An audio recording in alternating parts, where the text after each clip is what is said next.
Atenção! O vídeo está longo, fiz meu melhor para editar, mas a conversa foi tão boa que se eu cortasse mais iria privar você de coisas imprescindíveis. Então minha sugestão é que você assista em partes com calma, curtindo. Se você não gostar, garantimos a devolução do seu dinheiro, mas se você gostar, deixa seu comentário, pergunta, opinião, enfim, participa, pois a sua voz nesse diálogo é muito importante. Obrigado, Sueli e Leandro, pela gentileza de compartilhar seus conhecimentos conosco. Boa semana a todos. Gente, bom dia, boa tarde, boa noite para você que está ouvindo a gente, ser aluno aí na sua casa. Muito obrigado por abrir aí o seu espaço no meio da sua rotina exaustiva. A gente, na educação musical, pensou assim, como é que a gente pode trazer nesse momento de pandemia temas que atravessam a música? Então a gente chegou à música e palavra, que foi o primeiro tema que a gente trabalhou. O segundo tema, que é esse, que estamos agora em abril tratando, é música e corpo. No próximo mês, a gente vai tratar sobre música e identidade. E, por último, sobre música e mercado. E eu quero apresentar para vocês os nossos convidados de hoje, que são excepcionais. Quero primeiro apresentar a única professora de dança do Colégio Pedro II que nós conseguimos trazer. Que honra, que honra! Professora Sueli Guerra. Obrigada, eu estou muito feliz de estar aqui e muito honrada no sentido de fazer parte de um colégio que tem uma equipe que pensa para além do conteúdo, né? Porque esse lugar que a gente está trazendo, que você, né, teve a sacação de trazer para a gente trocar, a meu ver, o que eu entendo como educação, onde as coisas se transpassam e se sobrepõem, é o melhor e maior caminho de abrir portas para educação e conhecimento. Então, eu fico muito, muito feliz quando eu encontro os parceiros que pensam assim e, para além de pensar assim, que movimentam a coisa para que a gente possa ter essa possibilidade de troca, escuta e, enfim, conhecimento. Obrigada, Pedro. E temos também a participação ilustre de um colega meu do campus, professor de Educação Física, Leandro Vargas. Bom dia, Pedro, Sueli, aos alunos que estão escutando a gente. Também faço das palavras da Sueli as minhas, no sentido de estar muito grato pelo convite e também acreditar que esse é o caminho, né, da construção do conhecimento. Entrelaçar os saberes, fazer essas comunicações entre as disciplinas, esse trabalho interdisciplinar, enfim. Eu acho que é por aí que a gente vai caminhar uma educação de qualidade, que a gente vai caminhar para formar nossos alunos de forma mais crítica, mais completa, mais inteira. Queria fazer uma pergunta para vocês, assim, como é que as disciplinas de vocês, o estudo de vocês, tanto na dança quanto na educação física, interferiu na relação de vocês com o seu próprio corpo? Né? Porque quando eu era aluno do ensino médio, eu tinha uma relação muito ruim com o meu corpo. Eu tinha uma expectativa de ter um corpo e aquilo não correspondia ao que de fato eu era. Tinha um padrão idealizado e foi uma luta para mim. E a música me ajudou muito nesse sentido, de entender quem eu sou, o que me compõe, o que não me compõe, o que eu não sou, e poder amar quem eu sou. Acho que tem uns 3 anos atrás, eu fiz uma IC, né, uma iniciação científica com alguns alunos, sobre a insatisfação com a imagem corporal e as relações com ansiedade e depressão. Foi uma IC muito legal, de demanda dos alunos. A gente estava estudando sobre padrões de beleza, padrões de imposição social e tudo mais. E aí, trazendo esse dado para você, 85% dos nossos alunos, lá de São Cristóvão 3, no nosso estudo, né, demonstravam insatisfação com o seu próprio corpo. Então, para você ver que é um dado, isso que você vivenciou no seu ensino médio é a realidade ainda muito forte no nosso colégio, né? E eu acho importante também a gente começar a destrinchar um pouquinho nossa visão de corpo. A gente ainda tem um pouco essa visão de corpo, assim, de ter um corpo. eu quero ter o corpo assim, eu quero ter um corpo assado. E é importante a gente falar que, assim, dentro do que a gente acredita, né, a gente não tem um corpo, a gente é um corpo. Na minha visão, ainda há uma cisão grande entre corpo e mente. Essa visão cartesiana de que o meu corpo está aqui, minha mente está aqui. Meu intelecto vai trabalhar agora, em algumas disciplinas, em alguns conteúdos, e agora eu vou trabalhar o meu físico, o meu corpo. Então, a gente acredita que corpo e mente são uma unidade, sabe? É uma relação complexa, mas que não é separado, não é dissociável. Fazem parte de uma coisa só, de uma unidade só, que é o que nós somos. E aí eu vejo hoje a escola, como ela é, a escola tradicional, até a nossa. Os alunos, eles entram na escola, e o que parece? Quando eles entram numa sala de aula tradicional, parece que o que se espera do aluno é que ele desligue o corpo dele, exatamente nesse pensamento cartesiano de corpo, ele senta, desliga, e agora você vai trabalhar o seu intelecto. E aí, o que se espera é exatamente uma homogeneização de comportamento, todo mundo sentadinho, paradinho, quietinho, que agora é o intelecto. Quando a gente pensa nessa visão cartesiana, e numa hierarquização de algumas disciplinas, as disciplinas que trabalham com o corpo, elas têm uma valorização menor do que as disciplinas que trabalham com o intelecto, né? Então, acho que num primeiro ponto é legal a gente falar disso, é legal a gente começar a entender que, caramba, nós somos isso aqui faz parte da gente, nós não temos, o corpo não serve para nos levar para determinado lugar, ou enfim, é o que nós somos. E nesse sentido, assim, eu trouxe um trechinho aqui de um autor que eu gosto muito, que tem uma voz assim na educação física, que é chamado de João Batista Freire, que ele fala um pouquinho dessa relação, então eu vou ler ela bem rapidinho aqui para vocês, tá? Abre aspas. Sensível é o nome com que vimos batizando o corpo aqui.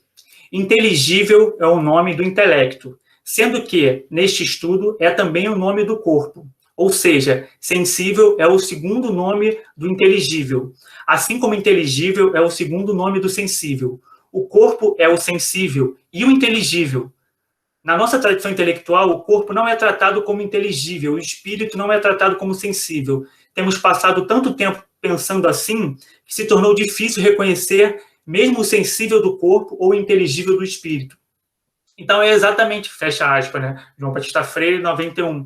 Então, é exatamente essa divisão que a gente faz de corpo e mente ainda está muito presente e está muito enraizado na gente. E eu acho que a gente precisa, de uma certa forma, pensar no corpo como uma coisa só, assim como parte da unidade do que nós somos. Quando eu faço esses estudos sobre essas ICs e quando eu vou pesquisar, automaticamente eu também reflito sobre a minha relação com o meu corpo. Eu também vejo que eu faço parte dessa sociedade de padrões e de imposições e que eu preciso o tempo inteiro tentar me reeducar e tentar entender o meu corpo, tentar entender quem eu sou. Então, isso é um processo e que, assim, a cada estudo, a cada leitura que eu faço, eu vou tentando desconstruir essas coisas dentro de mim. E estou nesse processo até hoje. Essa questão da relação do corpo num período de vida da gente de construção é uma coisa que é natural, né? A gente vai crescendo, vai mudando o corpo, vai mudando as formas.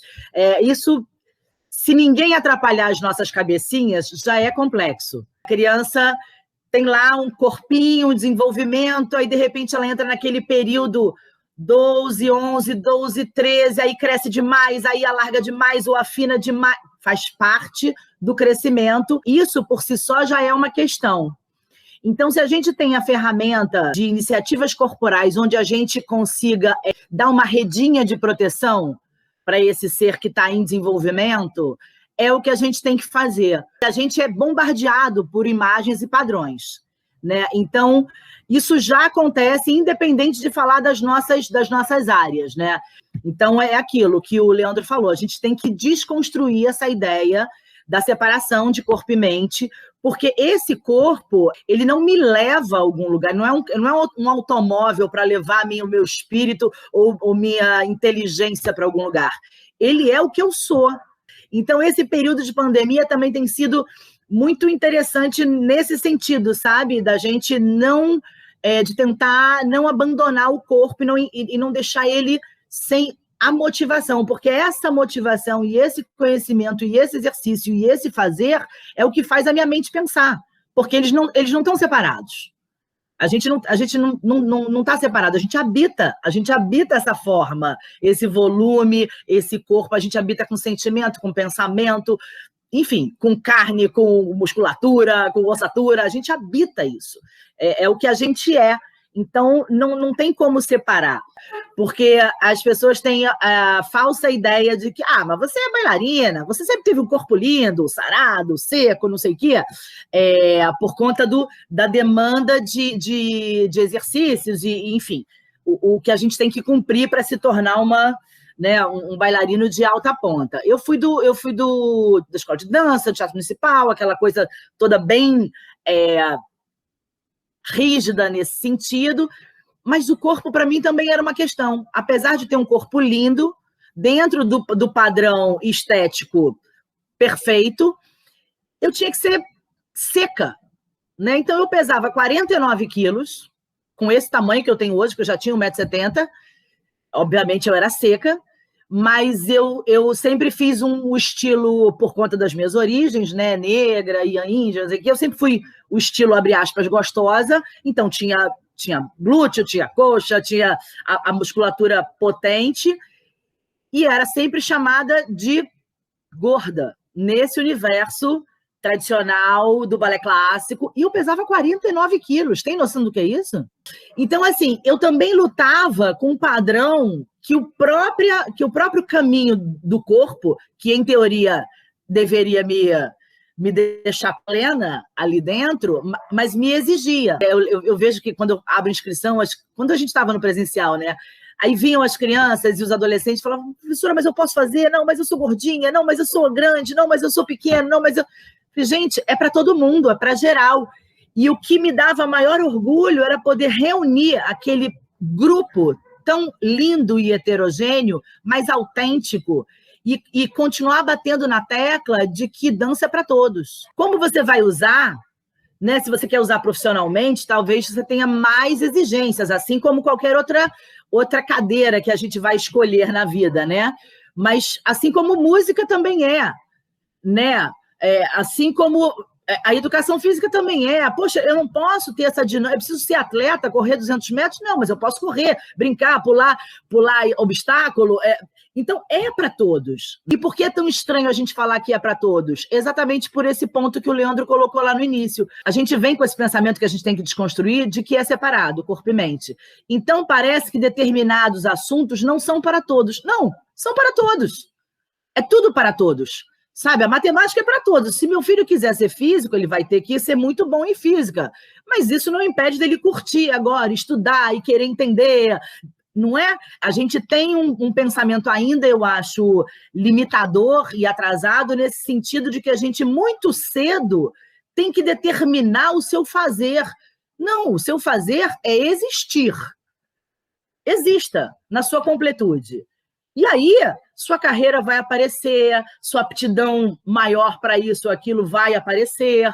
Enfim, as coisas vão ficando transparentes. Mas na formação e na educação, para mim, na vida, a gente é capaz de tudo. E aí você entende que o corpo, a dança especificamente, é para além de um corpo perfeito e formal. Ela é um corpo expressivo. E se ela é um corpo expressivo, ela pode ser gorda, magra, alta, preta, branca, amarela, roxa, azul, né? De qualquer forma. Porque o foco é o quão aquele corpo comunica alguma coisa a alguém. Se estabelece no mundo, comunica alguma coisa para o mundo. Gente, a gente pode sim, a gente pode tudo. E a gente é lindo, alto, fino, grosso, largo, pesado, leve, porque essas ferramentas são ferramentas da dança, né? São qualidades que a gente usa no corpo em fazer um movimento leve, ou fazer um movimento denso, pesado, em fazer um movimento staccato, ou fazer um movimento longilíneo, enfim, são qualidades que pertencem a essa qualidade do corpo. Então, são ferramentas que a gente usa para expressão. Então cabe tudo. Queria puxar alguns exemplos musicais que os alunos estão tendo contato agora na nossa playlist, que não separa, que não tem isso que o Leandro falou, que é essa separação, essa dicotomia entre corpo e mente, que marca muito a história a nossa história ocidental, né? Tem algumas experiências que mostram pela música que não é bem assim. Quarupi é uma cerimônia em honra aos mortos das tribos dos povos originários brasileiros.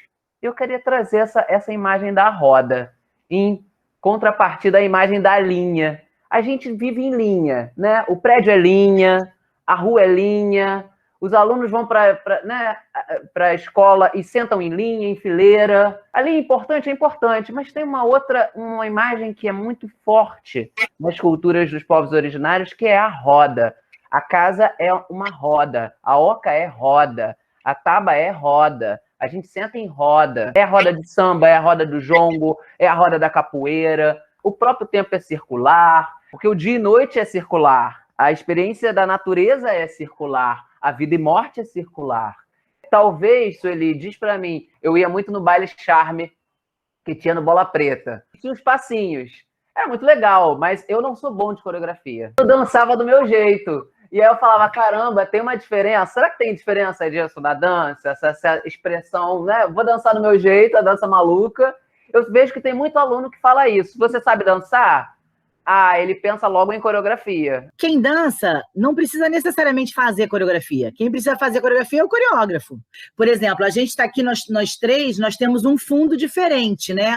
Você tem uma porta de madeira, o Leandro tem uma outra porta diferente da sua, que me leva ao olhar para um outro lugar. Eu vejo o Leandro, eu acho que ele está num lugar fechado, eu vejo você, eu vejo uma amplitude do espaço, né? E eu tô no andar de baixo de uma casinha que a gente sabe que tem para onde ir. Então, é um lugar... esse olhar da arquitetura é um olhar que quem tem que ter é o coreógrafo. Que aí ele vai falar, Leandro, fica com seu rosto no meio da porta. Eu estou coreografando o lugar do Leandro. Fica com seu rosto no meio da porta, você fica mais harmônico. Ou então, entendeu? E isso é um olhar coreográfico. Mas o dançar, lá no Bola Preta... é para além disso, é do seu jeito. É você se permitir ser tomado por um ritmo, né, por uma coisa, por uma sonoridade que te impulsiona, bate dentro do seu corpo, reverbera dentro do seu corpo, a ponto de fazer o seu corpo reverberar. Eu também, na minha juventude, ia para o baile dançar o charmezinho, tá? E você, quando fica atrás do outro, você copia aquela sequência. Por isso que é em linha, para você copiar. Então, uma vez eu copiei, eu estou desfrutando comigo mesmo. Quando eu abro para a roda, eu estou dividindo o meu desfrute. Então, eu estou permitindo que o meu corpo converse com o corpo do Leandro, que está na minha frente, com o do Pedro, que está do meu lado, e aí eu vou partilhando esse lugar. Por isso que as danças originárias, elas são em círculo, né? Porque era uma troca das pessoas, é uma troca de tribo, é uma junção daquela potência de todo mundo para virar uma coisa, né? Eu acho que as experiências são válidas, ambas. Eu acho que a gente tem que dançar em roda, eu acho que a gente tem que dançar em linha, eu acho que a gente tem que dançar separado, eu acho que a gente tem que dançar juntinho. Eu acho que cada coisa traz para a gente um resultado diferente, uma potência, um estímulo de potência corporal diferente. Essa visão cartesiana que a gente tem faz que as pessoas cheguem na educação física com uma ideia de que elas não vão pensar. Aqui agora é o corpo, tá? Então eu vou pular, vou jogar. Aí a gente vem com toda uma desconstrução com essas conversas e com uma leitura, porque também é importante. E os alunos, às vezes, num primeiro momento, né, depois que eles entendem, eu acho que fica mais claro, mas no primeiro momento eles ficam assim, calma aí, caramba. Aqui não é o local do corpo, assim, do corpo nessa visão cartesiana do... Caramba, é do corpo, mas aqui também tem pensamento, também tem reflexão, também tem conhecimento ligado a uma parte teórica. Então, é importante pontuar isso para que não pareça que a educação física é o local do não pensamento, para que pareça que a dança é o local do não pensamento, a arte, a música, enfim. Um pouquinho sobre a capoeira, eu li algumas coisas de que as pessoas jogavam capoeira em roda por causa da energia, porque coisas em roda, a energia circula ali dentro e ela não sai. Pesquisando a capoeira historicamente, não é só por causa disso, eles botavam em roda para que outras pessoas de fora não pudessem ver o que eles estavam fazendo ali dentro. Então, mas essa coisa da energia, essa coisa do olho no olho, essa coisa do, sabe, de você estar mais próximo de todas as pessoas que estão compondo aquele momento, eu acho que isso é muito legal da roda, de estar todo mundo na mesma, que eu consigo ver todo mundo, eu consigo olhar no olho de todo mundo. Isso da coreografia, a coreografia em si, ela dá uma sensação de pertencimento, de eu estar fazendo igual o outro. E aquilo ali dá uma sensação de você estar fazendo certo. Ainda tem essa coisa assim do dançar certo, que a gente sabe que não existe. Dançar é dançar, enfim, é se expressar e não existe o dançar certo. Mas quando a gente coreografa, você sente alguém fazendo a mesma coisa que você, e quando você pega aquela coreografia, você se sente dançando certo, sabe? Com muitas aspas. Na música da Alanis que a gente colocou na playlist, se chama So Pure. O clipe dela, ele mostra momentos diferentes da história da dança. Começa dançando nos anos 50, aquele preto e branco, aquela dança mais rockabilly e tal. Depois ela passa para os anos 60, depois ela passa para o sapateado, depois ela dança uma coisa mais espanhola, mais cigana, depois ela passa e chega no trance, que significa transe mesmo, transe. As culturas originárias, elas têm o transe como resultado desse contato da dança com a música, com o corpo. Então, a gente chama de primitivas as culturas que não separaram corpo e mente, e que mostram isso na sua arte. Quando o Caetano traz o Odara é uma palavra, né, de origem africana que significa estar bem, estar feliz. Deixa eu dançar para o meu corpo ficar Odara. Depois ele começa falando do corpo, né? Depois ele fala minha cara no sentido de identidade, né? Cara no sentido da minha personalidade. Depois ele fala minha cuca. O que é minha cuca? Minha mente, meus pensamentos. Então ele está juntando tudo isso, né? Para ficar tudo joia rara. Ou seja, para tudo tem valor. Quando você faz esse transe, quando você faz essa união, quando você religa, e aí está um sentido muito profundo da palavra religião, né? Que o transe, ele é religioso nesse sentido.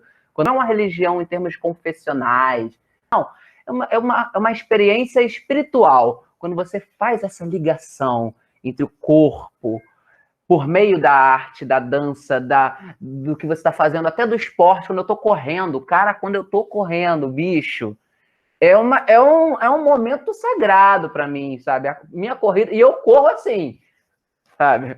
Velho cansado. Mas eu tô ali, 3 vezes a semana eu vou ali na Quinta da Boa Vista correr. Aquele momento, quando eu tô correndo, minha mente limpa, parece que sai no suor tudo. Você falou da capoeira, Leandro, essa música do Carlinhos Brau da capoeira tem tudo a ver com isso, porque é uma salada de referências, uma roda de referências, é a meia-lua, o movimento da capoeira, depois ele fala de São Bento, e depois ele fala de terreiro, que gostoso ter essa possibilidade de juntar nessa roda todos esses elementos. E aí ele fala de uma pessoa que fugiu para a mata como um escravo e sem lenço, sem documento. Ele fazendo a comparação de um escravo fugitivo com o momento da ditadura que foi tão marcante na carreira do Caetano. E que é engraçado, assim, porque o que é o capoeira? A capoeira é a música? É. A capoeira é a dança? É a luta? É o esporte? É a pessoa. No século XIX, os jornais noticiavam, foi preso o capoeira fulano de tal, né? Então, é a pessoa. E para terminar, assim, jogar para vocês, Mercedes Batista, que foi a primeira negra bailarina do Teatro Municipal, que passou por todo esse caminho de 49 quilos que ele passou e chegou ao corpo de baile e foi bailarina do teatro, mas sempre no plano de fundo, né? Sempre lá atrás, sempre, né, escondida, até que ela chega um momento que ela fala, não, eu não estou nesse universo fazendo o meu melhor. Ela sai e funda uma companhia de dança dança afro-brasileira. Você falou da Mercedes, né? A gente está falando aí de um Brasil que ainda tem esse lugar do embranquecer. Eu sofri no meio do caminho, na minha trajetória clássica, dificuldades. Eu tinha uma professora que falava, você não pode pegar sol. Porque se eu pegasse sol, eu ficava bem pretinha. Né? Como minha mãe negra e meu pai é português e espanhol, por isso que eu tenho cabelo liso e olho verde, mas o corpo é de negro, o nariz é de negro, a boca é de negro, com muito orgulho. Toda a família tem o colorismo do outro lado, né? Então, assim, nesse universo clássico, eu era um diferencial. Então, eu tinha que tentar me adequar. E isso é ruim. É histórico esse lugar de você ter que mudar de cor para pertencer a um grupo X ou Y. Eu também saí, eu também não fiquei lá, porque eu não cabia. É porque eu me sentia para além daquilo. Eu falava, esse lugar não cabe o que eu preciso fazer, o que eu preciso mostrar. Então, eu preciso ir para o mundo, já que aqui só cabe esse tanto. Claro que isso tem um peso e um custo. Né? Eu tenho colegas que têm estabilidade financeira e não sei o quê desde os 20 anos. E eu só comecei até agora, quando eu fiz o concurso no Pedro II, entendeu? É uma escolha difícil, mas eu escolheria tudo de novo, se eu voltasse, sabe? Então, assim, quando a Mercedes ela sai desse lugar, primeiro, quando ela entra, ela já é uma brava guerreira, porque ela já tem que vencer muitas coisas para estar ali naquele ambiente que, teoricamente, não foi feito para ela. Não é de pares dela. Quando ela sai, ela é novamente brava guerreira, porque ela fala, não, peraí, eu tenho uma assinatura, eu vou construir o meu espaço. Há de ter lugar para as diferenças e para todos os espaços. Perfeito. Porém, quando a gente também permite todas essas saídas, a gente continua dizendo que aquele lugar não cabe para todo mundo. Quando você fica num lugar desse, você luta para que aquele lugar, para desconstruir aquele lugar. Né? E isso a gente tem em todos os segmentos, em todos os setores. A gente tem na escola, né? A gente tem no bairro, a gente tem na reunião de condomínio, a gente tem. Quando você falou da Mercedes, eu pensei nisso imediatamente. Falei, olha que maravilha, né? A história dela é linda, é de superação, é de batalha, de luta, assim como outros tantos pretos e pretas, mulheres, né? Assim, principalmente mulher no ambiente social. Mas, por outro lado, toda vez que a gente sai, a gente está assinando embaixo que a gente não pertence àquele lugar. Aí o que a gente tem? A gente tem um balé clássico que não permite pretos. Aí a gente tem que... Né, o preto tem que ser do Alvin Ailey, que é uma companhia de técnica americana que só tem negros. Aí, ou você é do Alvin Ailey, que é uma companhia de pretos, ou você é de algum teatro clássico, enfim. Parece que a gente diz para um outro grupo que aqui você não pertence. Esse lugar você não pertence. Ou porque você é pobre, ou porque você é preto, ou porque você tem um corpo maior do que o padrão, ou, entende? Ou você é alto demais, mas isso em todas as características. Quando eu era do balé clássico, eu lembro de uma bailarina chamada Jânia Batista, que ela era uma mulher gigantesca, altíssima. E ela foi do Teatro Municipal, foi solista, mas depois ela foi embora, acho que ela foi para a Europa. Porque aqui também ela tinha poucos papéis, porque não tinha homem muito do tamanho dela. Então, ela também estava fora de um padrão. Né? Então, assim, tudo que é meio fora do padrão, a gente tem que sambar para existir, entende? E eu acho que a nossa função como educador, né, e estímulo é para cada vez mais colocar para as novas gerações que, sim, podem existir padrões e exigências para coisas específicas, mas isso não é um limitador, isso não pode ser. E por que não abrir espaços e portas para esses saberes e conhecimentos, né? E uma outra coisa que me veio agora, uma coisa que o Leandro falou lá atrás, né, que vamos deixar claro que essa coisa do corpo, ele tem pensamento, ele tem estudo, ele tem teoria, ele tem conhecimento. Isso é muito importante. Isso é muito importante, porque ele fala isso porque ele vive isso, né? Eu também vivo isso, e aí eu me encaixo com ele, porque eu também, quando recebi os primeiros alunos de dança no CP2, nessa aula eu vou ser feliz. porque na outra eu tenho que sentar, ficar louca, não sei o quê, nessa aqui eu vou ter que ser feliz. Aí comecei eu a falar de pensadores, comecei eu a falar de anatomia. Não é que o aluno precisa saber de anatomia, mas ele tem que saber onde é que fica o bíceps dele, onde é que fica o tríceps, o que é o quadríceps. Quando eu estou fazendo um plié, que é um movimento de dança, que é uma flexão, que isso implica o glúteo, quadríceps, posterior. Onde é que mora isso? Se ele não souber o endereço do corpo dele, quem é que vai saber, minha gente? É quem está de fora? Não? Ele não precisa estudar anatomia, grau, isso preciso eu, né? Para fazer mestrado, doutorado, isso preciso eu. Ele não precisa, mas ele precisa saber que existe aquele músculo, que existe aquele tendão, que existe aquele ligamento, ele precisa. E aí comecei a falar essas coisas e falar pensadores, né? E indicar, assim, porque a gente brincava no universo dos clipes, que é o que está mais acessível a eles, né? Botou o dedinho no YouTube e aparece um monte de coisa, né? E aí comecei a falar, vamos falar sobre a Pina Bausch, né? Que é uma coreógrafa que, enfim, infelizmente já nos deixou, mas deixou um legado incrível. Tem o último documentário sobre ela que ele fala, que ele começa do gestual, aí botei o link, pedi para assistir, nossa, foi um sufoco, porque até isso eles têm dificuldade de acessar, porque ainda tem, mesmo que sem consciência, esse lugar de que o corpo, não precisa pensar. Não, pensa lá, analisa, olha que lindo você fazer uma obra coreográfica, corporal, com tanto significado que vem só do universo gestual. Você não precisa fazer arabesques, saltos e piruetas incríveis para você compor uma obra artística, né? Coreográfica. Olha que legal.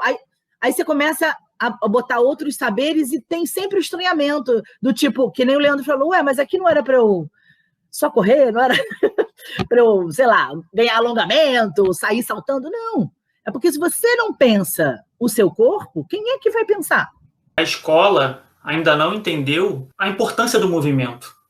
E aí a escola, de uma certa forma, deixa o monopólio do movimento para a educação física, para artes.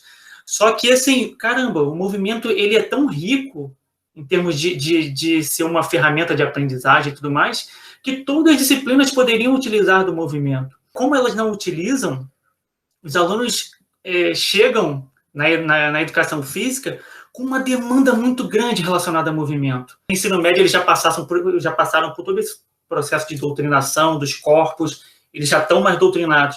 Eles chegam na educação física, parece que eles estão libertos, estou livre, aqui que eu vou me movimentar, é aqui que meu corpo, sabe, aqui que é o local do movimento. Só que o movimento não precisa ser monopólio da educação física, né?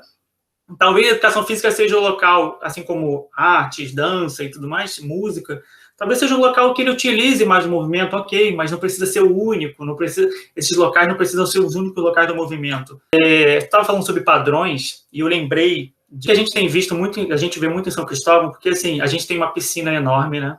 Que é um privilégio ter. A piscina é o local que os alunos estão mais expostos em termos de corpos.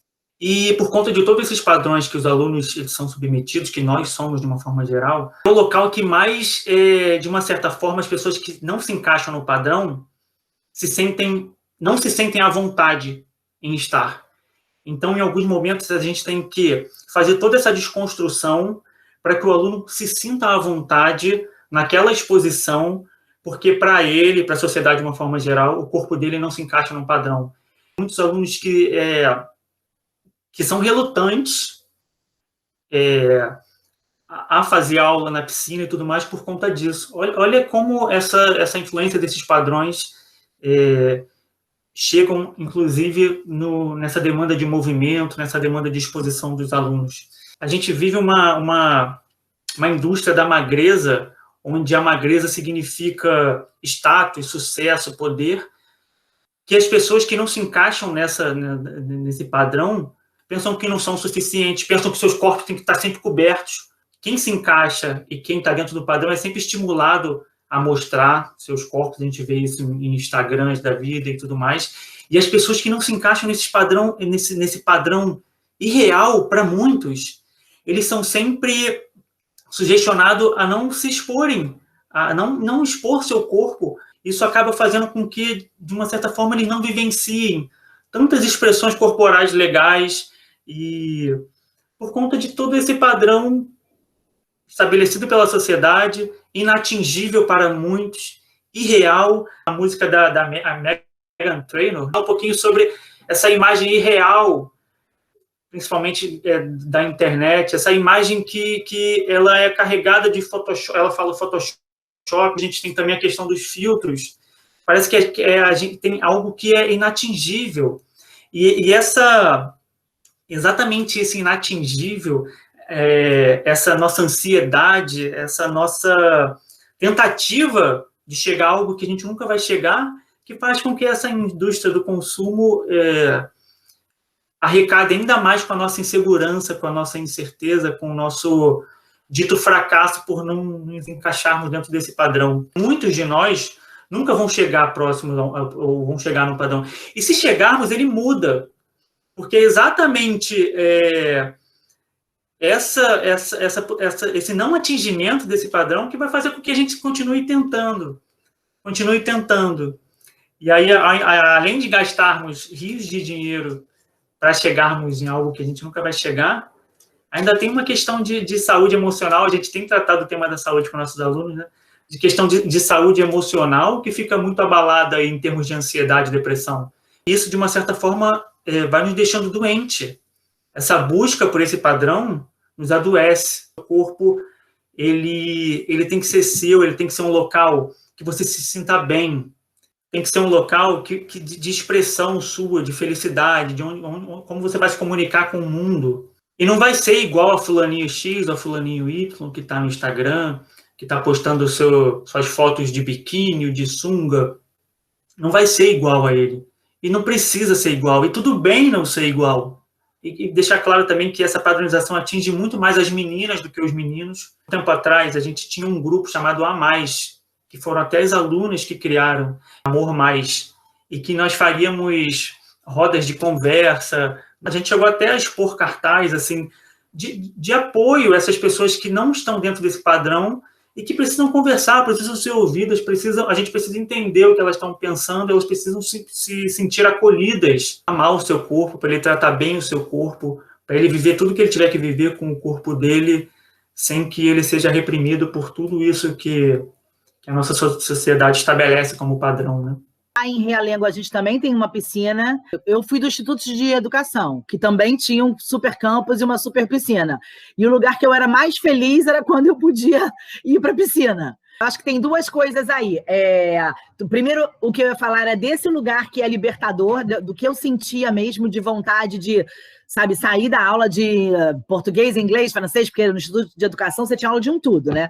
Mas eu era muito feliz quando eu saía correndo e podia ter essa experiência do ar livre. E sim, na piscina, sim, tinha esse lugar de que para mim era libertador, mas nem sempre para as minhas coleguinhas eram. E como o Leandro falou, era uma coisa que pesava muito mais no feminino do que no masculino. Porque a gente também vive num país muito machista ainda. Então, essa cobrança, ela é em cima da mulher. A mulher tem que ser perfeita. A menina tem que ter um corpo perfeito. O garoto não, ele está crescendo. Ah, está desajeitado, mas ele está crescendo. A menina não, olha, está barrigudinha, vai lá fazer não sei o quê. A própria mãe já vai botando a pobre coitada para fazer alguma coisa. Então, isso é um pensamento machista que atinge, inclusive, as mulheres. Quando eu peguei a playlist de vocês, que eu fui ver cada música e entender, porque para mim tem música que chama o corpo pelo próprio ritmo sonoro, tem outras que chamam o corpo pelo texto, né, pelo que se fala daquilo, né? Tem um bar que é totalmente sensorial, você não precisa saber de música clássica, mas você escuta prelúdio e você quer se mover, né? Então, assim, tem vários chamamentos para esse corpo presente aí. Mas como eu acho que o que cola na nossa conversa agora, a letra do All About the Bass, né, é o tal do corpo violão, tem uma frase que me chamou a atenção, que é a fala dela, que tudo bem, a mãe dela já dizia que ok ser daquele tamanho, porque homens gostam de bumbum. Aquilo ficou aqui, ó. Rolando isso com a fala do Leandro de que as meninas sofrem mais, é que eu ainda percebo que essa cobrança do corpo feminino é quase uma obrigação, e do menino ainda não é. Cabe a gente também desconstruir esses padrões para que os corpos, de um modo geral, sejam mais aceitos, né? independente do gênero. Até porque a gente tem que entender que agora a gente está assumindo e absorvendo outros gêneros. Então, isso também é uma questão, né? Também é uma questão que eu acho que não pode passar batido, porque é lá a identidade daquele adolescente, que o homem pode estar mais velho, acabado, barrigudo, caidaço, ele se acha no direito de paquerar uma menininha. Ele acha que ele pode. Se for o inverso, a gente vai falar, que isso, vovó, deixa de ser louca, para de olhar para aquele garoto que confere a esse corpo masculino a não olhar para si e achar que ele tem direito sobre um corpo feminino mais jovem. Mas sim, Leandro tem toda a razão. Essa exigência e esse sofrimento é muito maior no corpo feminino. Porque parece que a menina já nasce com uma obrigação de ser linda, perfeita, magra, gostosa. Olha o bumbum. A outra americana lá falou, eu não sou do padrão, tem negócio de Photoshop, não sei o quê, botox para aqui, botox para ali, mas mamãe disse que homens gostam de bumbum. Colocando a qualidade do corpo dela, de novo, na mão do homem, né? Quem escolhe se ela é boa ou não fisicamente é o homem. Desculpa te cortar, sério. Do homem, não, do outro, né? Porque é a fala da mãe, né? A fala de alguém que instrui ela, né? É do outro, né? Então, é sempre do outro. O meu corpo ele tem que estar possível para o olhar do outro e não para quem eu sou. Ou seja, eu preciso habitar esse corpo. Como o corpo carrega marcas de preconceitos? Na música que você trouxe, que acho que era Triste, Louca e Má, ela fala sobre receita cultural. Pensando nessa questão do preconceito, principalmente do machismo, como uma diferença de comportamento corporal feminino e masculino de criação, de uma certa forma, né? Eu converso isso muito com meus alunos, assim, corporalmente falando, as meninas, elas são criadas a serem recatadas, a sentarem de uma certa forma, a se comportarem de um determinado jeito. Já a criação dos meninos, não. É uma criação muito mais voltada para o movimento, para o não ter preocupações relacionadas ao seu comportamento corporal. Eu trabalho com o forró, né? Trabalho com danças brasileiras, mais especificamente, não só o forró, mas o forró também. Trazer muitas letras do forró para a gente discutir, e aí tem muitas letras que trazem esse machismo muito forte. No funk também tem. A gente fez uma discussão sobre condução no forró. A discussão era assim, por que o homem tem que conduzir no forró? E é exatamente por conta de toda essa marca machista que a gente traz, de o homem sempre assumir situações de controle na sociedade. E isso também chega na dança. Nas minhas aulas pode dançar homem com homem, menina com menina, enfim. Pode dançar do jeito que quiser. Numa das conversas eu perguntei, tinham 2 meninas dançando juntas, eu perguntei, tá, e quando vocês estão dançando juntas, quem é que comanda? E uma das meninas falou assim, professor, eu comando porque eu tenho um pouco mais de experiência do que ela. Eu falei assim, tá bom, tá ótimo então. Então, nossa relação agora aqui, quando a gente estiver dançando com o nosso par, seja ele qual for, o gênero que for, é assim, primeiro que eu acho que pode ser um combinado, né? Eu comando agora, depois você, tudo bem. E segundo que a gente pode trabalhar numa relação de, assim, quem está mais à vontade para conduzir? Quem tem mais experiência para conduzir? E não a regra de que o homem tem que fazer a condução. Acho que é um exemplozinho só para a gente ilustrar, mas esse exemplo traz um pouquinho dessas marcas de como esses preconceitos da nossa sociedade estão enraizados e a gente aparece em vários momentos. A gente poderia ficar falando aqui de futsal, de basquete, como esses preconceitos aparecem, mas na dança, que é algo que a gente está dialogando agora, eles também estão presentes e a gente precisa também fazer essa desconstrução. Porque o Leandro colocou essa coisa da dança, e a dança de salão, sim, tem um cavalheiro e uma dama. Né? A nossa desconstrução é saber que o papel do cavalheiro pode ser qualquer um, cavalheiro, cavalheira, cavalheire, né? Pode ser qualquer um, e o da dama pode ser qualquer um. A condução, porque tem uma questão corporal e de técnica, né?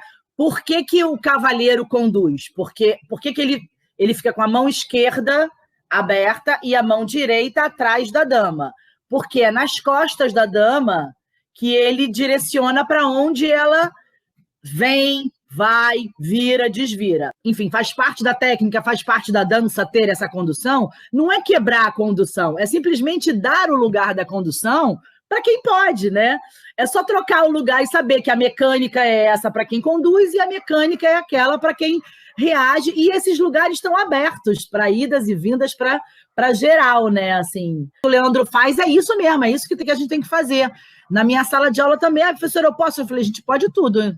Ah, não, mas normalmente é o rapaz que levanta a moça, por exemplo. Eu tenho bem menos meninos do que meninas, né? Porque ainda tem esse lugar de que dança é coisa de... Ai, dança é coisa de menina, dança é coisa... É chato isso, sabe? É bem chato. Eu falo, gente, vocês estão em 2021, vocês juram que vocês estão nessa? Eu vejo aluno perguntando, mas que tipo de dança, professora? Porque eu só danço street dance porque é dança de menina. Eu falo, ai, coisa chata, coisa cafona. E aí vão entrando os que têm coragem, né? Porque tem que ter coragem.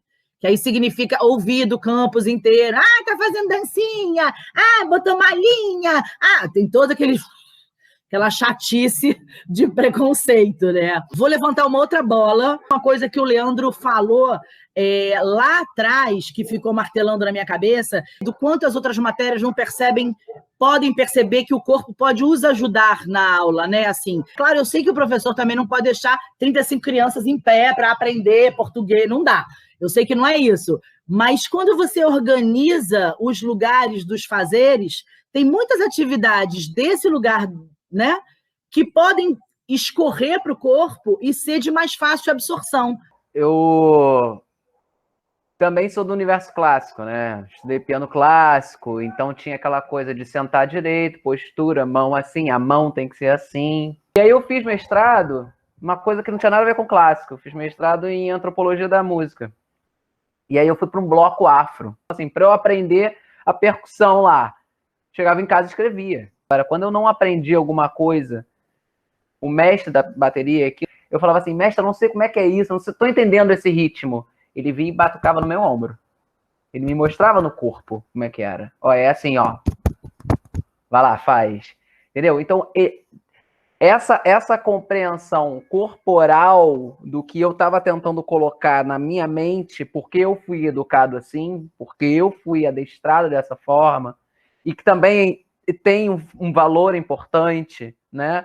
Não exclui esse outro saber. Esses saberes são complementares, né? Aquilo fez sentido para mim naquele momento. E é a maneira como as pessoas se comunicam. O ambiente da escola, ele é a sociedade, né? A gente fala o tempo todo aqui da sociedade é machista, a sociedade é isso, a sociedade é aquilo. A escola é essa sociedade.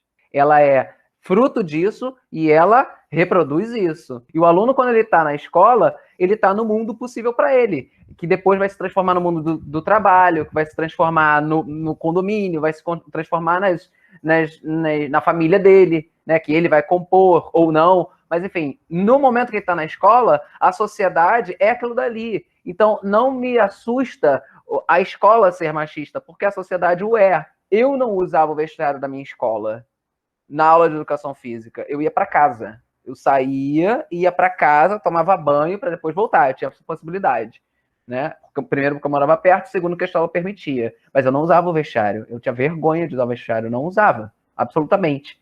Eu, na minha infância, eu fazia natação. Quando eu me tornei adolescente, eu parei de fazer natação, fui fazer luta.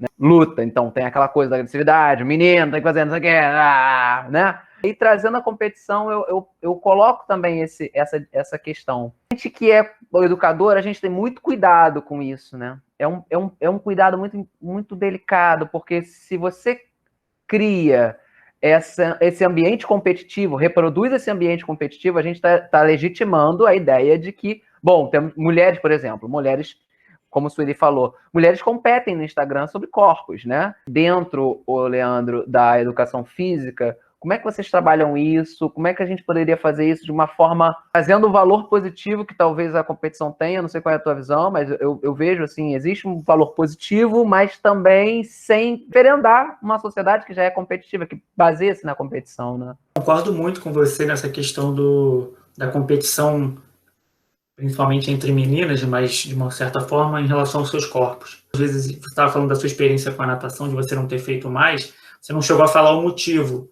Mas se for por uma questão corporal, como é a maioria dos nossos estudantes, é exatamente por conta dessa competição, do corpo dele, ele, de uma certa forma, está competindo com os outros colegas ali para ver quem se encaixa no padrão, para ver quem se aproxima e tudo mais.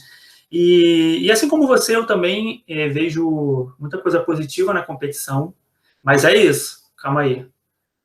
Vamos ter um cuidado, vamos ter um olhar diferenciado, porque o fim não é a competição.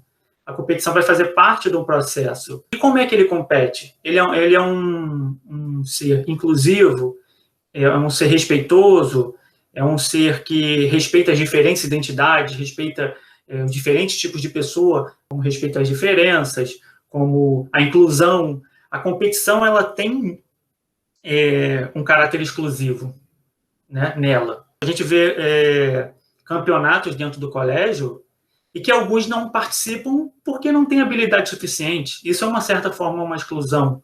A gente tem que tomar muito cuidado para a competição na educação física não ser um fim, para que a gente não exclua. Não excluímos de forma alguma a competição, achamos dela importante, mas creio eu, né, falando por mim agora, eu acho que outros valores precisam estar agregados a essa competição, assim, no seu ensinar, no seu fazer ali, para que o aluno ele entenda o que é importante naquela relação de competição, sabe?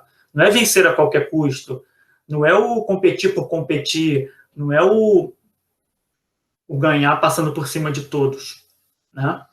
Assim como a gente também traz coisas cooperativas. Então é isso, assim, não é só a competição, mas também a gente precisa trazer algumas atividades cooperativas para que também os alunos saibam trabalhar de forma cooperativa. O importante é deixar claro que a competição não é o fim. O importante não é o ganhar, sabe? Não é isso. A gente não vai dar uma aula e falar para ele assim, no final eu quero que você ganhe. Não, não.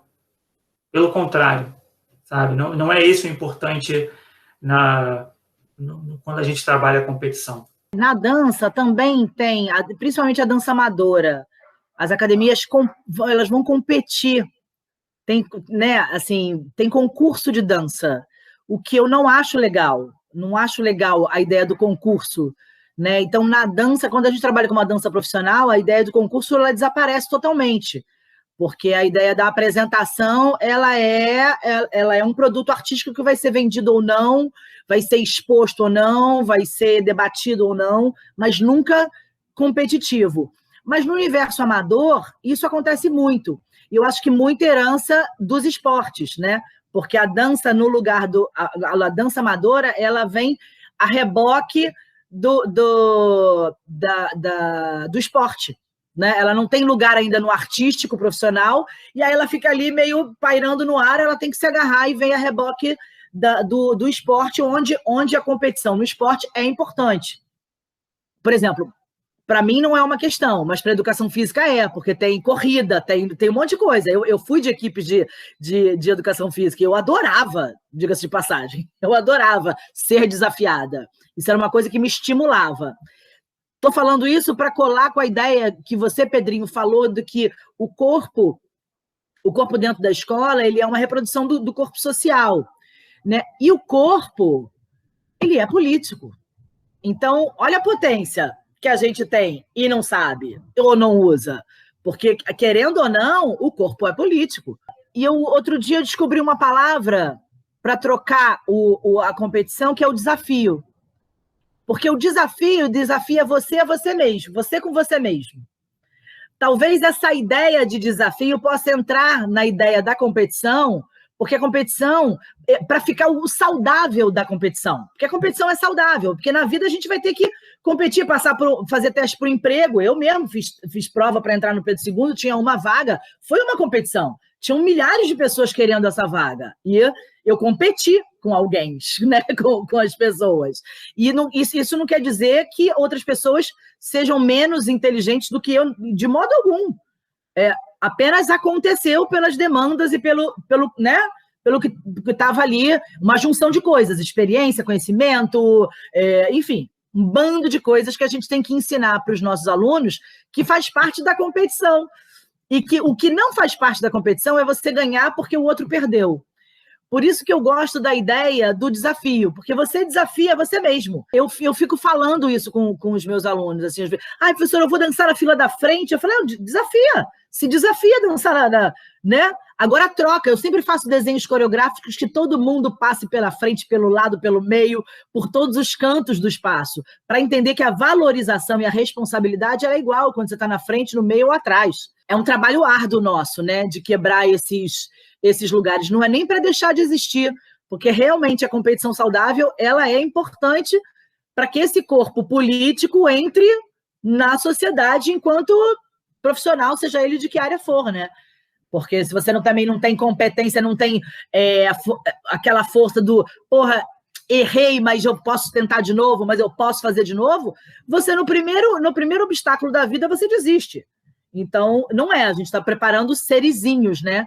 Para estarem inteiros, voltamos ao corpo inteiro, apto, presente, né?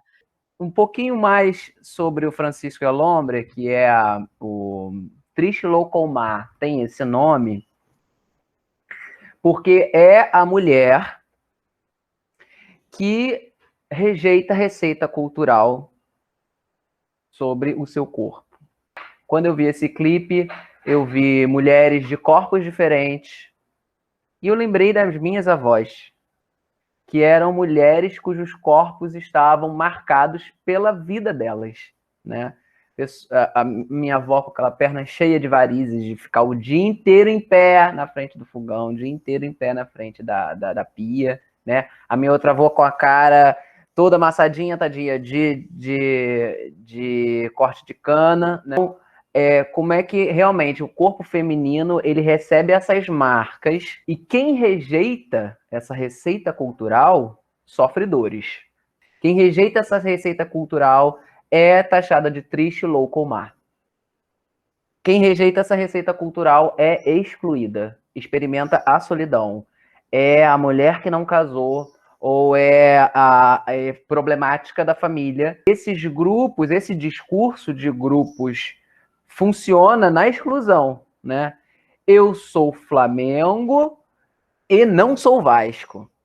Né? É muito importante marcar meu ódio pelo Vasco, porque quanto mais eu odeio o Vasco, mais eu me sinto flamenguista e vice-versa. Né? Então, quanto mais eu excluir essa que não aceita a receita cultural, mais eu reforço o meu grupo, mais eu reforço o muro, essa receita cultural da exclusão, que diz que é triste, louco ou má. E aí eu faço um link com Taca Pedra na Geni. Por quê? A mulher que quer o seu corpo, que quer a inteireza do seu corpo, que quer o protagonismo do seu corpo, que quer o protagonismo da sua sexualidade, que é o que a Geni fala, é uma mulher que tem protagonismo da sua sexualidade, ela vai automaticamente ser marginalizada. Nesse contexto social que a gente vive, ela vai para a margem. Ah, você quer o domínio do seu corpo? Então aqui, toma o seu lugar. Prostituição. Prostituição sem escolha, né? Você quer o protagonismo do seu corpo? Vai ser prostituta. Então, e o Chico é muito inteligente porque ele faz o quê? Ele pega essa prostituta, ele pega esse corpo marginalizado e dá a ele um poder na fantasia da história. Então, desce alguém de Zeppelin que quer destruir a cidade por uma questão moral, porque o verso é: quando vi nessa cidade tanto horror e iniquidade, resolvi tudo explodir. Então é um moralista que chega na cidade, em Sodoma, Gomorra, olha aquilo tudo e fala, não, vou explodir essa cidade que não tem mais jeito. Essa cidade não tem mais jeito, vou explodir tudo.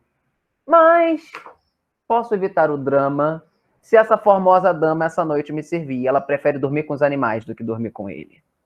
Porque ela prefere na inteireza do seu corpo, no protagonismo da sua sexualidade, ela prefere um animal a uma pessoa que trate ela como um objeto. Então, o quão desonesta é essa moralidade, é essa receita cultural. A Geni é a nossa Fantine, a Fantine dos Miseráveis, que vai dizer, I dream a dream, eu sonhei com o mundo e esse mundo se desmoronou. A nossa Geni é muito mais inteligente, é muito mais interessante, porque num suspiro aliviado, ela que foi Jesus Cristo, durante toda a história, salva a cidade, num suspiro aliviado, ela se vira de lado e tentou até sorrir nessa situação. E como essa força, né, atravessa também, na receita cultural, mais ainda os transexuais, né, que é uma população, é uma mulher que não nasce com a biologia da mulher. A mulher que não nasce com a biologia da mulher.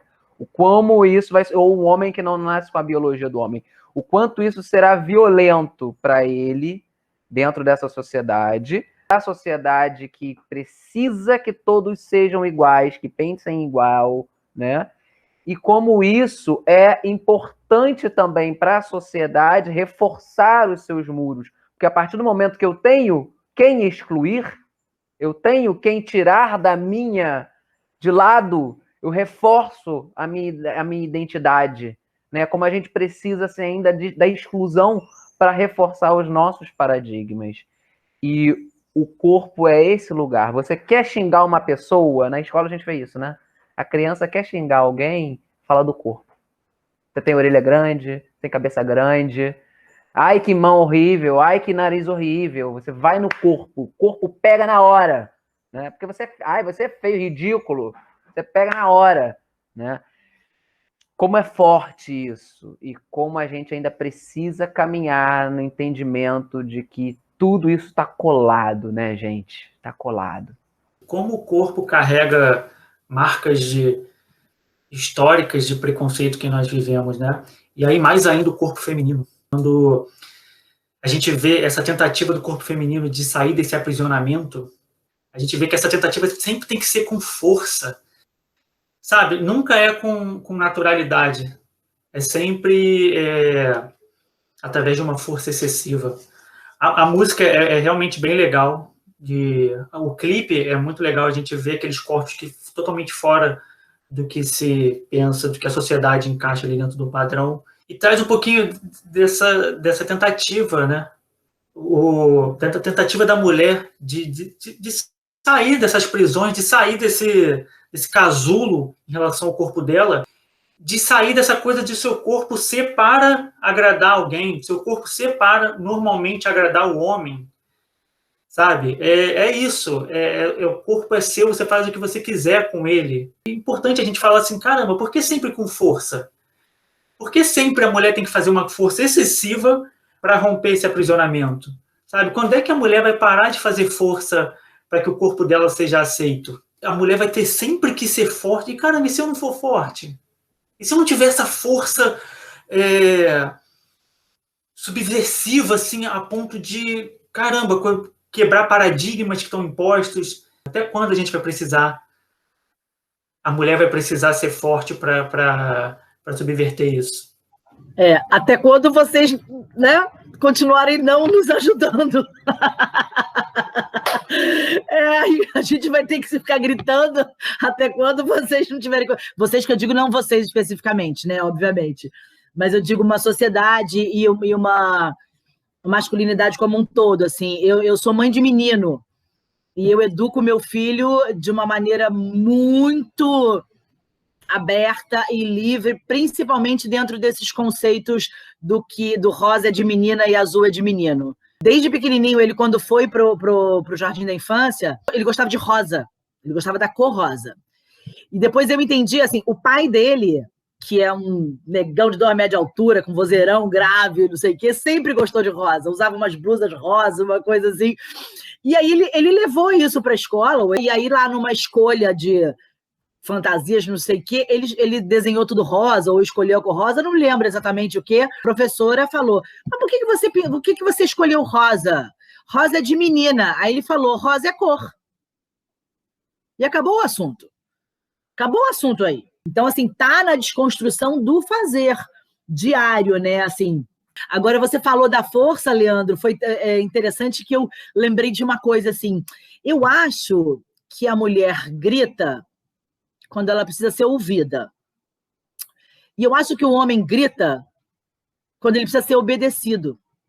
É esse padrão que tem que mudar. Mas te digo por própria experiência, é um preço alto ser ser da linha de frente, sabe? Né, por todo esse lugar.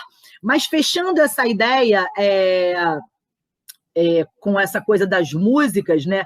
Veja bem, na música do Triste Locomai, ano retrasado, a gente, numa das nossas apresentações, que eu deixei de livre escolha temática para os alunos, as minhas alunas do primeiro ano médio trouxeram essa música como performance. E a gente fez uma coreografia para elas.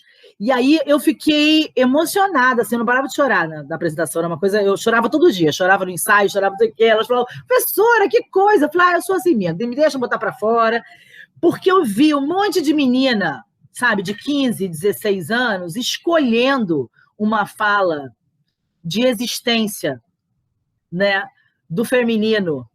E aí, coreograficamente, eu fiz assim, eu fiz uma abertura e pedia um 8, 2 8, 3 8 da música ser coreografado por cada um, e todo mundo aprendia e partilhava aquilo. E no final eu organizei tudo. Então aquilo era tão delas, porque elas escolheram o tema, elas escolheram a música, que era essa, e eu lembro quando elas no refrão, né, que um homem não te define, que a sua casa não te define, a sua carne não te define, você é seu próprio lar.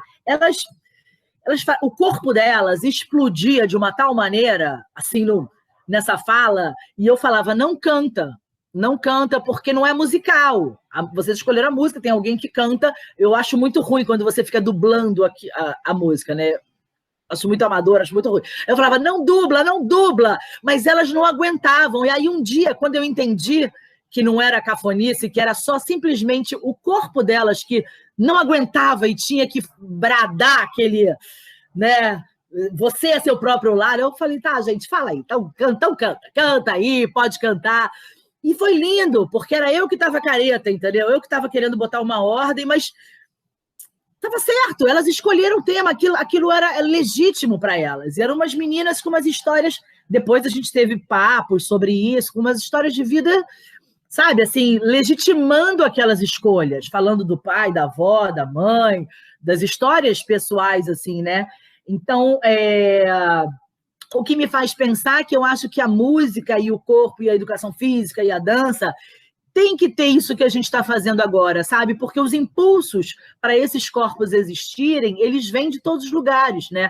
Eles vêm da sonoridade, eles vêm da dramaturgia, dessas letras compostas. Quando a gente leva isso para a sala de aula, a gente está abrindo muitas portas e muitas janelas de pensamento e de autonomia, sem deixar de trabalhar o nosso ofício, a musicalidade, a corporeidade, as técnicas, né?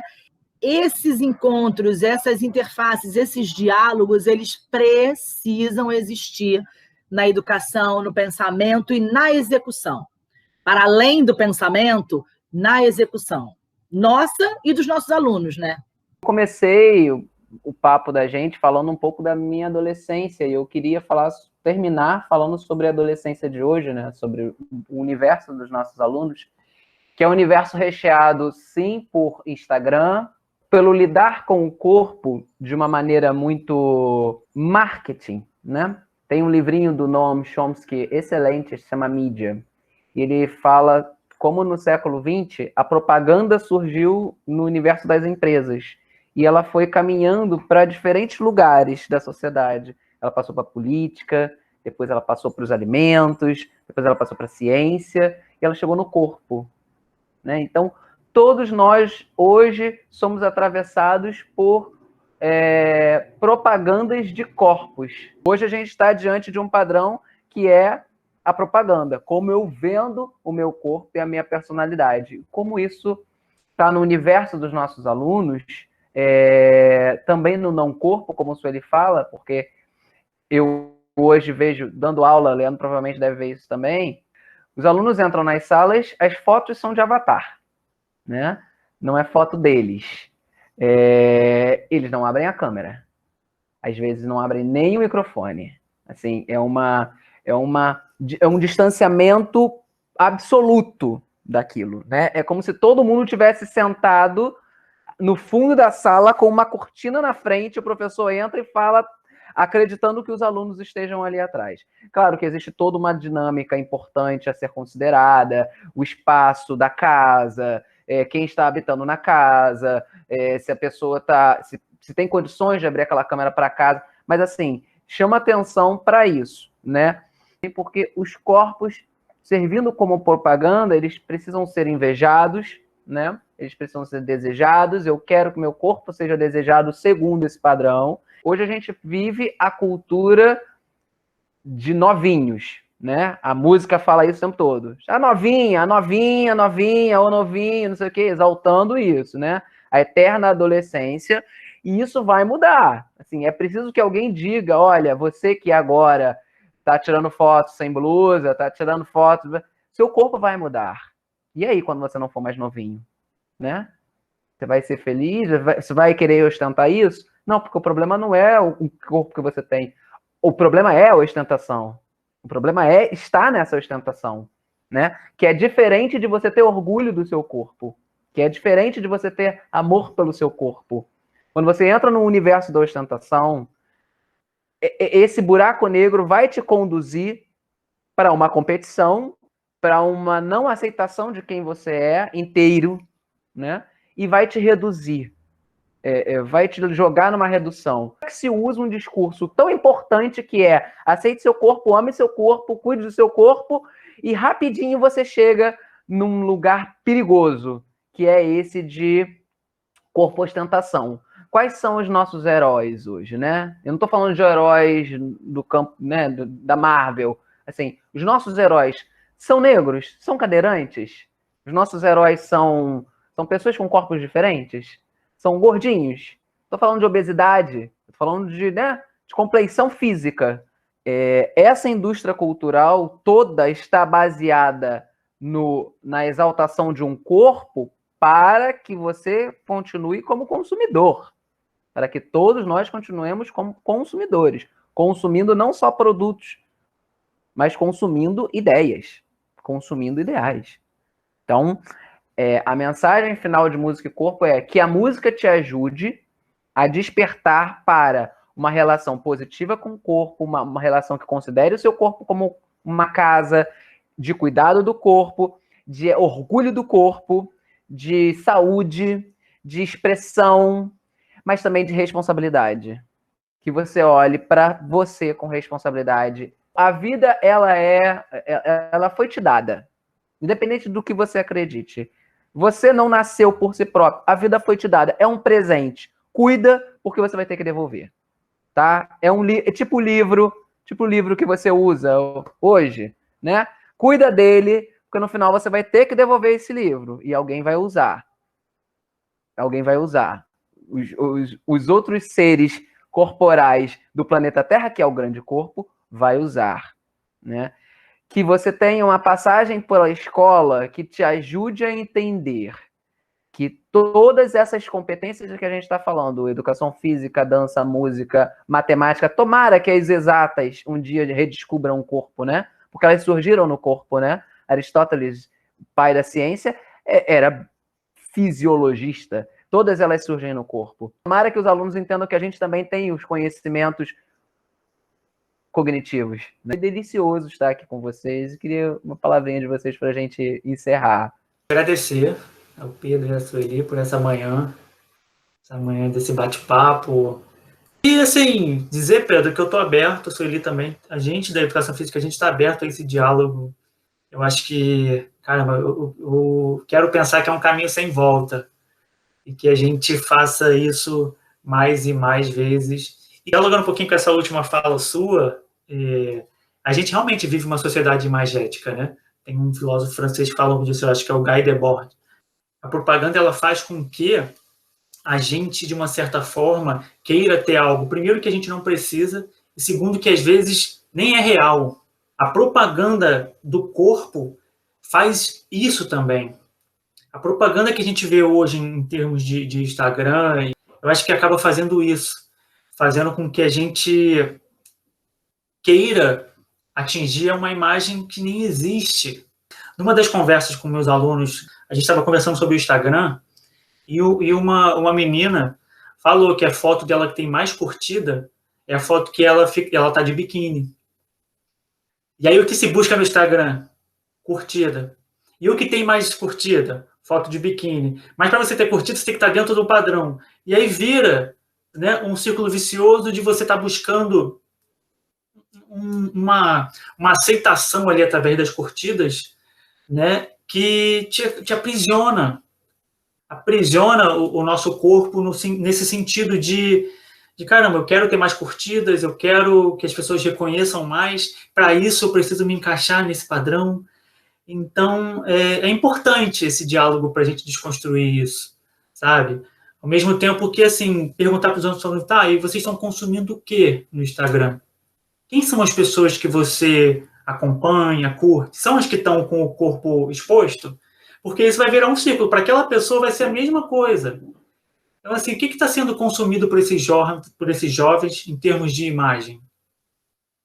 Porque senão até o nosso próprio aluno acaba entrando nesse círculo vicioso, né?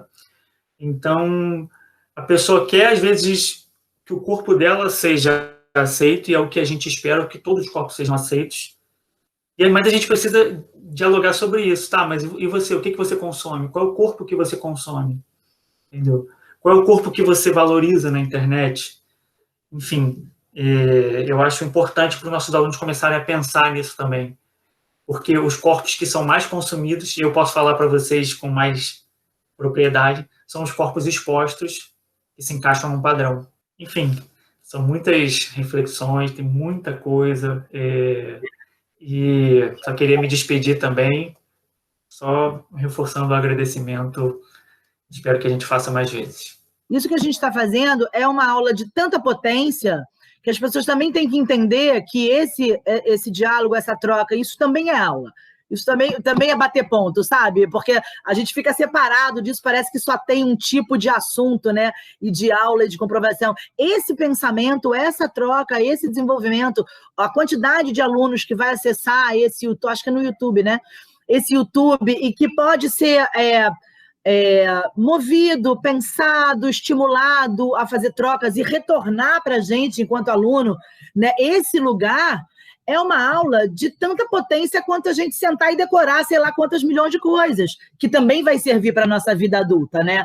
A gente precisa fazer isso mais vezes. Te agradeço imensamente o convite. Ainda bem que você batalhou para me achar. Agora tu sabe que eu, estou aqui, sou representante única. Leandro me adota, pode me adotar, tá? Pode me levar para todo quanto é lugar, porque eu não tenho turma, gente. Quer dizer, eu tenho turma de alunos, tá? Eu não tenho turma de... Eu sou solitária, né? Não tenho equipe de educação física, não tenho equipe de música, tenho equipe de dança só. Então, estou super aberta para esse e todos os outros milhares de encontros que a gente possa criar, pensar, trocar, inventar, fazer. E é isso. Muito obrigada pela partilha, Leandro. Muito obrigada, Pedro, pela partilha e pelo convite. Então é isso, meus alunos. Nossos alunos, muito obrigado pelo espaço de vocês também. Tomara que você tenha aprendido. Partilha com a gente também o que você aprendeu. Escreve aí nos comentários do vídeo. Manda recadinhos pra gente. Isso é muito importante também. É importante pra gente, né? É importante para isso que a gente chama de escola, que, no meu entender, é uma comunidade de aprendizes. Então, é isso. Um abraço, tudo de bom e foi!